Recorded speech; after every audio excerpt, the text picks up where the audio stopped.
आखिर क्यों गिरती जा रही है साल 2012 के बाद सपा का यहां पर प्रदर्शन?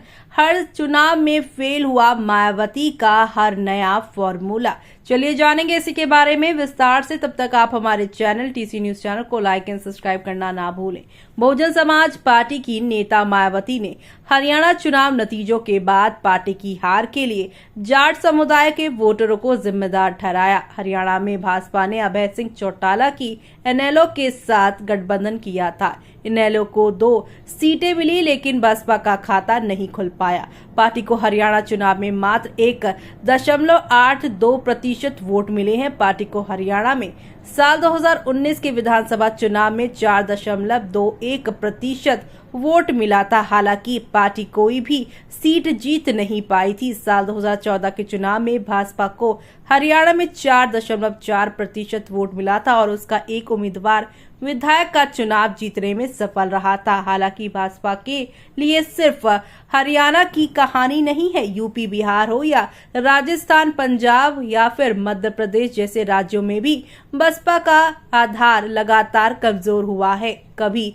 यूपी के बाहर के राज्यों में भी सियासी ताकत के तौर पर मजबूत रही भाजपा अब एक सीट की मोहताज हो गई है। दिलचस्प बात तो ये रही है कि मायावती अपने उत्तराधिकारी आकाश आनंद को लेकर भी यहाँ पर उन्होंने की शिकार रही और लोकसभा चुनावों में उन्होंने जिस तरह आकाश आनंद को बीच चुनाव से हटाया वो भी पार्टी के लिए बैकफायर ही कर गया है। साल 1984 में काशीराम द्वारा स्थापित बहुजन समाज पार्टी ने साल 2007 में यूपी विधानसभा चुनाव में अपने दम पर बहुमत हासिल करके हिंदुस्तान की सियासत में तहलका मचा दिया था। दलित ब्राह्मण गठजोड़ के जरिए बसपा ने यहां पर 30.43% वोट शेयर के साथ यूपी में 206 सीटें हासिल की थी। इसी प्रदर्शन के दम पर भाजपा ने अपनी राजनीतिक ताकत का सबब देखा था। यूपी के साथ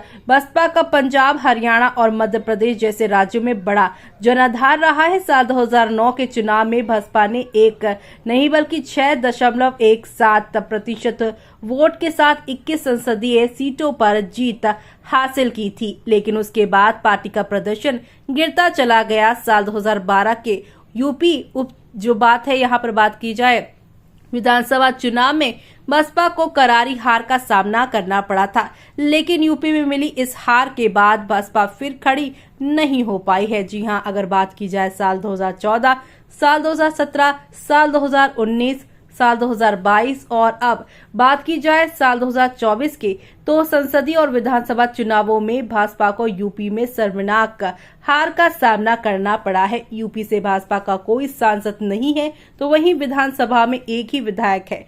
साल 2019 में भाजपा ने समाजवादी पार्टी के साथ गठबंधन किया था और इसके 10 सांसद चुनाव जीते थे, लेकिन सपा के साथ गठबंधन टूटने के बाद बसपा का प्रदर्शन लगातार गिरता गया है। बसपा के आधार वोट में बिखराव ने दूसरी पार्टियों को मौका दे दिया है, तो वहीं राहुल गांधी और अखिलेश यादव संविधान आरक्षण की बात करते हुए चुनावी मैदान में हैं। उन्हें दलित और पिछड़ी जातियों का समर्थन भी मिल रहा है। दलितों के साथ अति पिछड़ी जातियों का राजनीतिक नेतृत्व बट गया है। बटे हुए वोट बैंक के बीच बसपा का प्रदर्शन सुधर नहीं रहा है। पार्टी ने दलित मुस्लिम फॉर्मूले का भी दाव चला, लेकिन साल 2022 और साल 2024 के चुनावों में ये फॉर्मूला भी कामयाब नहीं हो पाया। पिछले 12 सालों में से एक के बाद एक चुनाव हारती भाजपा के लिए आगे का रास्ता बहुत मुश्किल नजर आ रहा है। ऐसे में आपका क्या कहना है इस पर हमें कमेंट बॉक्स में